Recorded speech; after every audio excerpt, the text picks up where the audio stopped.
जंगबू को जब पता चलता है कि उसके पास चीज़ों को धीमी गति में देखने की अनोखी क्षमता है, तो उसका सामान्य जीवन पूरी तरह बदल जाता है।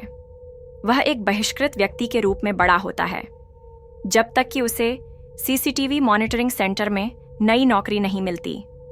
जहां हर कोई अपने मॉनिटर पर व्यस्त रहता है, वहीं मिस शिम, सेंटर की एक कर्मचारी, अपनी सहकर्मी के साथ गपशप में मग्न रहती है। तभी उसके मॉनिटर पर एक मोटरसाइकिल सवार दिखता है, जो एक कुख्यात चोर जैसा लगता है, जिसकी वे तलाश कर रहे थे। इस अपराधी का एक साथी भी है और जल्द ही एक दूसरा व्यक्ति सवार के पास आता है। कुछ ही पलों में वे एक महिला का बैग छीन लेते हैं।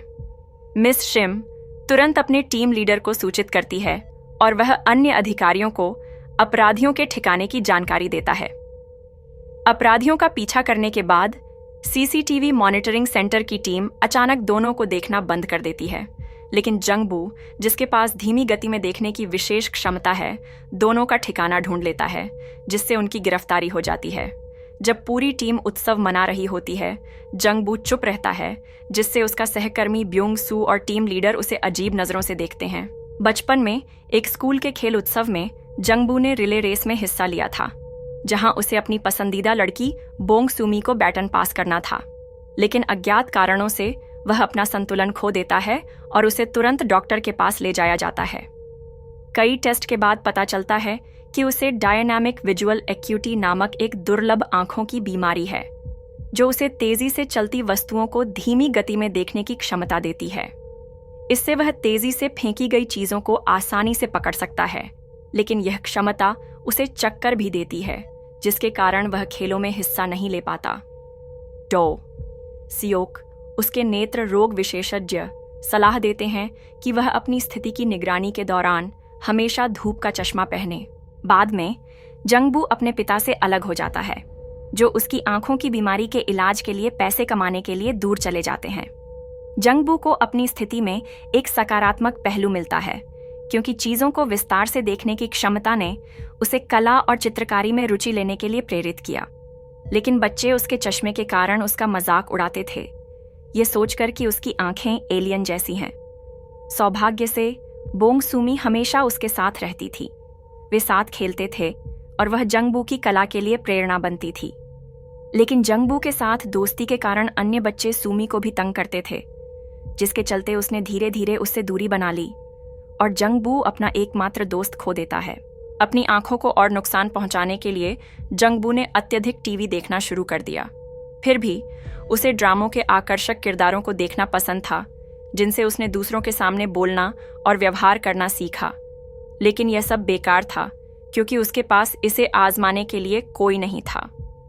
वह साल में केवल 2 बार अपनी आंखों की जांच के लिए डॉ सियोक के पास जाता था। उसका जीवन और दुखी हो गया जब उसके पिता की कार्यस्थल पर दुर्घटना में मृत्यु हो गई। अब वह केवल डॉ सियोक को जानता था, जो उसे बाहर की दुनिया देखने के लिए मनाने की कोशिश करते थे। आखिरकार जंगबू उनकी सलाह मानता है और सीसीटीवी मॉनिटरिंग सेंटर में काम शुरू करता है। यह नौकरी उसे एक अनियोजित ड्रामे की तरह लगती है, जहां हर कोई अपने जीवन का मुख्य किरदार है। स्क्रीन पर अलग अलग लोगों को देखते हुए वह एक छोटे लड़के को अकेले अपनी गाड़ी पहाड़ी पर धकेलते हुए और एक व्यक्ति को रोज अकेले बेसबॉल खेलते हुए देखता है। उनकी अकेलापन उसे उनके पास जाने की इच्छा जगाता है, लेकिन उसे डर भी लगता है कि वे उसे नापसंद करेंगे।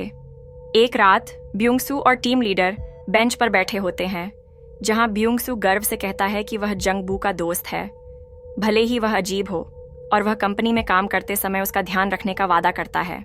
जंगबू के बारे में उत्सुक ब्यूंग सू उसका निरीक्षण करता रहता है और बातचीत शुरू करने की कोशिश करता है, भले ही उसे हमेशा नजरअंदाज किया जाता हो।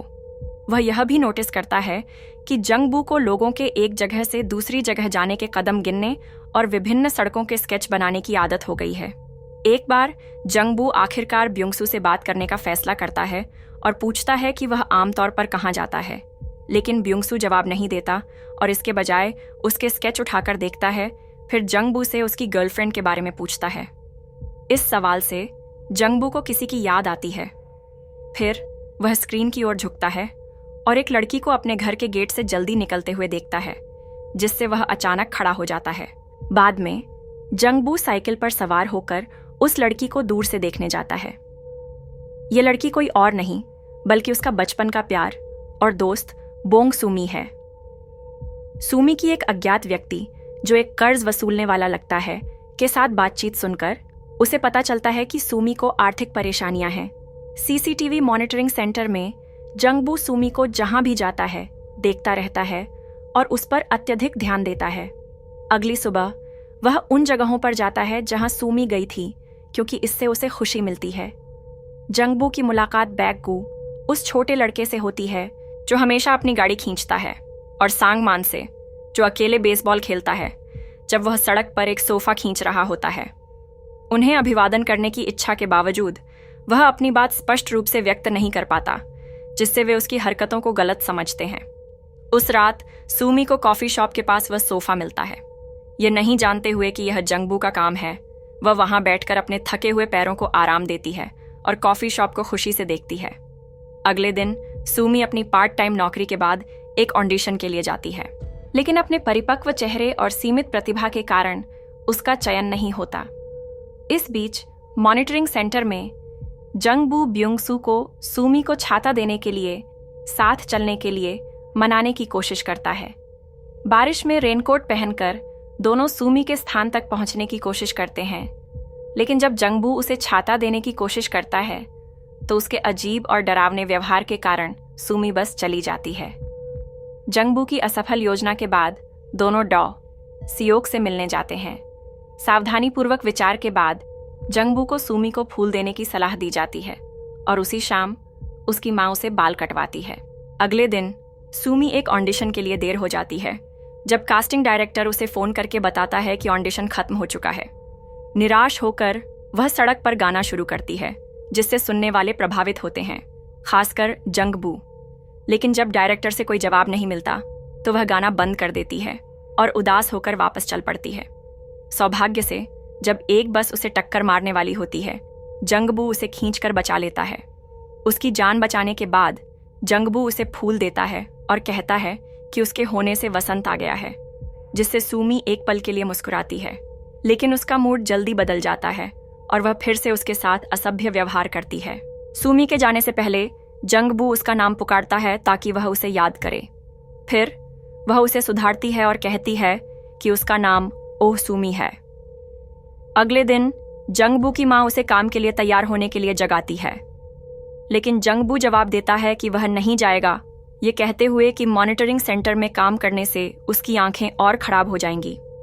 बाद में उसी दिन जंगबू टहलने निकलता है जब वह सूमी से टकरा जाता है। महिला उसे अपने सामान को अपने घर तक ले जाने के लिए कहती है, लेकिन अंदर जाने से पहले वह उससे पूछती है कि बोंग सूमी कौन है, और जंगबू केवल जवाब देता है कि वह उसे पसंद करता है। जब जंगबू काम पर आता है, वह तुरंत ब्युंगसू को नौकरी छोड़ने की बात बताता है, लेकिन उसका फैसला तुरंत बदल जाता है जब वह स्क्रीन पर खुशहाल सूमी को देखता है और वह फिर से उसे प्रेरित करती है कि वह चित्र बनाए। उस रात सूमी अपने ऑडिशन की सफलता का जश्न मनाने के लिए बाहर खाना खा रही होती है जब वह जंगबू को देखती है। उसे रेमन का डिब्बा देने के बाद वह उसके साथ जाता है और उसकी लाइनों का अभ्यास करने में मदद करता है। जब सूमी उससे उसकी प्रतिभा दिखाने के लिए कहती है तो वह उसके द्वारा फेंके गए चम्मचों को पकड़ लेता है। अन्य लोग भी जंगबू को 438वां चम्मच सफलतापूर्वक पकड़ते हुए देखते हैं। जैसे जैसे जंगबू सूमी को देखता रहता है और उसके द्वारा देखी गई जगहों पर जाता है, उसे पता चलता है कि कई गलियां अभी भी सीसीटीवी से कवर नहीं हैं। चिंतित होकर वह इन जगहों के स्केच बनाना शुरू करता है और उन गलियों में चलने के लिए आवश्यक कदमों की गिनती करता है। इस बीच ब्युंगसू और उत्सुक हो जाता है और सोचने लगता है कि जंगबू क्यों स्केच बनाता और कदम गिनता है, लेकिन उसे कोई कारण नहीं सूझता। एक रात सूमी घर जा रही होती है जब वह जंगबू को उसका इंतजार करते हुए देखती है। उनकी सैर के दौरान उसे पता चलता है कि जंगबू सीसीटीवी मॉनिटरिंग सेंटर में काम करता है, जहां वह लोगों को उनके दैनिक जीवन में देखता रहता है। फिर सूमी उस व्यक्ति के बारे में बात शुरू करती है जिसने कॉफी शॉप के पास सोफा रखा था। जंगबू खुशी से भर जाता है, यह सोचकर कि सूमी अब जान गई है कि यह उसका काम था।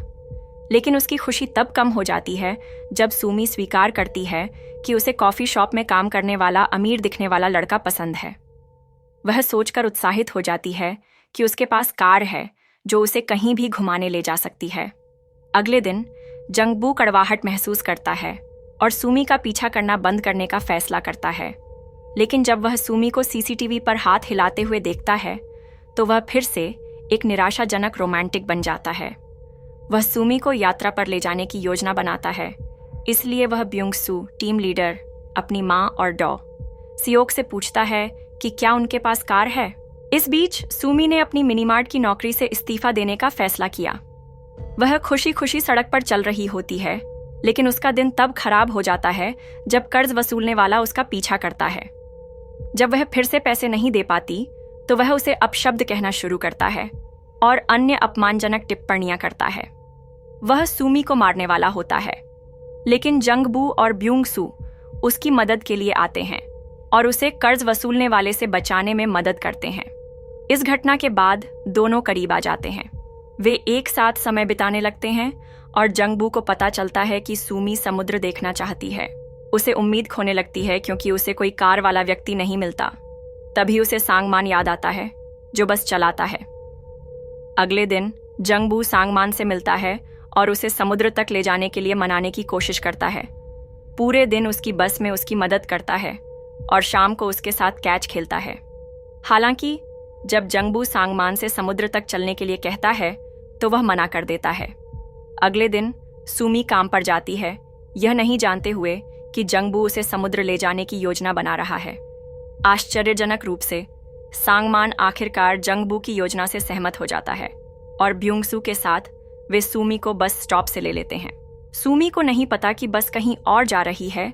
वह रास्ते में सो जाती है और एक अनजान सड़क पर जागती है।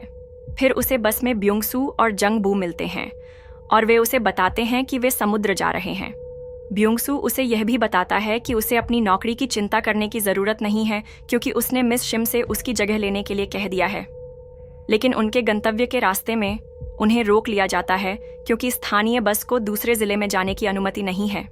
एक पुलिस अधिकारी के साथ अराजक बातचीत के बाद वे अपने शहर वापस लौटते हैं और बैगू उनकी असफल यात्रा के बारे में शिकायत करता है। इसके बाद जंगबू बैगू को उसके पिता को पहाड़ी पर धकेलने में मदद करता है और थोड़ी देर उसके साथ रहता है।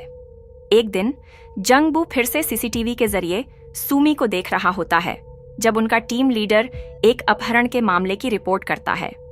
जब वह अचानक सीसीटीवी से गायब हो जाती है तो वह उसकी सुरक्षा की चिंता करते हुए उसकी लोकेशन की ओर दौड़ता है। बार बार गिरने के बावजूद वह लगातार चलता रहता है, केवल यह जानने के लिए कि सुमी सिर्फ उससे मजाक कर रही थी। जंगबू की प्रतिक्रिया देखकर वह उससे पूछती है कि क्या वह उसे पसंद करता है, भले ही वह उसकी यादों में बोंगसुमी न हो। जंगबू के अपने प्यार की पुष्टि करने के बाद सुमी पास आती है, उसका धूप का चश्मा हटाती है, उसके गले में स्कार्फ डालती है, फिर उसे चूम लेती है। जंगबू और ब्युंगसू सुमी को उसके घर ले जाते हैं। सुमी उन्हें चाय के लिए अंदर आमंत्रित करती है। सुमी के साथ अकेले रहने की चाहत में जंगबू ब्युंगसू को जाने के लिए कहता है, लेकिन जब सुमी अपने घर के ऊपर जाती है तो वह एक घायल कर्ज वसूलने वाले को 3 अन्य लोगों के साथ उसका इंतजार करते हुए देखती है। इस बीच जंगबू अपनी धुंधली दृष्टि के कारण सीढ़ियां चढ़ने में संघर्ष करता है। जब लोग सुमी के घर में तोड़फोड़ शुरू करते हैं तो सुमी उनका मुकाबला करने की कोशिश करती है, लेकिन वह उनके खिलाफ नहीं टिक पाती। जंगबू भी अपनी बिगड़ती दृष्टि के कारण उसकी मदद नहीं कर पाता। जब लोग चले जाते हैं तो दोनों बाहर बेंच पर बैठते हैं और सुमी अपनी पहचान के बारे में झूठ बोलने और जंगबू को पहले छोड़ने के लिए माफी मांगती है। वह यह भी स्वीकार करती है कि उसने उसके बनाए चित्रों को रखा है। दुख की बात है कि जंगबू चुप रहता है और फिर उसके घर से चला जाता है। अगले दिन जब जंगबू डॉ सियोक से अपनी जांच के लिए जाता है तो उसे सलाह दी जाती है कि वह फिर से दौड़कर अपनी आंखों को थकाए नहीं। उसी समय सुमी एक एटीएम पर पैसे ट्रांसफर करने जाती है। ऐसा लगता है कि उसने अपने कर्ज चुकाने के लिए घर बेच दिया। वह अपनी पार्ट टाइम नौकरी से भी इस्तीफा दे देती है और अपना सामान लेने आती है। सीसीटीवी मॉनिटरिंग सेंटर में मिस शिम एक संदिग्ध सफेद कार को नोटिस करती है। यह पुष्टि करने के बाद कि उसका नंबर प्लेट अपहरण के मामले में शामिल कार से मेल खाता है, वह तुरंत अपने टीम लीडर को सूचित करती है। वे सभी कार को ट्रैक करना शुरू करते हैं, लेकिन दुर्भाग्यवश वे उसे देखना बंद कर देते हैं। उसी समय जंगबू सुमी के बारे में चिंतित हो जाता है, जो उस क्षेत्र में घूम रही है। जब वह सीसीटीवी से गायब हो जाती है तो जंगबू टीम लीडर के विरोध के बावजूद निकल पड़ता है और उसे ढूंढने के लिए साइकिल पर जाता है। जंगबू की सुरक्षा की चिंता में ब्युंगसू सांगमान को मदद के लिए बुलाता है। दूसरी ओर सुमी अपनी आंखें बंद करके सड़क पर चल रही होती है, लेकिन जब वह अपनी आंखें खोलती है तो एक अज्ञात व्यक्ति उसे रोक लेता है। जंगबू सुमी की तलाश में लगातार दौड़ रहा होता है जब वह एक कार के साइड मिरर से टकरा जाता है, जिससे वह जमीन पर गिर जाता है। ब्युंगसू सीसीटीवी के जरिए उस पर नजर रखता है जब तक कि वह जंगबू को बचाने के लिए निकलने का फैसला नहीं करता। जब टीम लीडर गुस्सा होता है तो वह जंगबू को चुनता है, यह समझाते हुए कि वह देख नहीं सकता। उस पल में सुमी को वह व्यक्ति चाकू की नोक पर धमकाकर चुपचाप उसके साथ चलने के लिए मजबूर करता है। अपनी धुंधली दृष्टि के बावजूद जंगबू आखिरकार सुमी और अपहरणकर्ता को ढूंढ लेता है और उनकी दिशा में दौड़ता है। सुमी अपहरणकर्ता से बच निकलती है और जंगबू को बचाती है जब एक ट्रक उसे लगभग टक्कर मार देता है। जंगबू और सुमी यह सुनिश्चित करने के बाद कि दोनों ठीक हैं, पुलिस आती है और सुमी को उसकी सुरक्षा के लिए ले जाती है। ब्युंगसू भी अंधे जंगबू के पास जाता है ताकि उसे सांत्वना दे और उसे उनके कार्यस्थल पर वापस ले जाए। बाद में जंगबू की मां उसे लेने के लिए मॉनिटरिंग सेंटर पहुंचती है। घर वापस चलते समय वह अपनी मां से कहता है कि चिंता न करें, क्योंकि उसने पहले से ही तैयारी कर ली है। जब जंगबू को पता चला कि उसकी दृष्टि जल्द ही खत्म हो जाएगी तो उसने गलियों को सीखने और याद करने का फैसला किया ताकि वह अकेले चल फिर सके। आखिरकार सुमी अपने घर से चली जाती है जबकि जंगबू अपने कमरे में बंद रहता है। मौसम बदल जाते हैं और जंगबू और सुमी का संपर्क टूट जाता है। लेकिन एक दिन सुमी फिर से सीसीटीवी पर हाथ हिलाने की कोशिश करती है।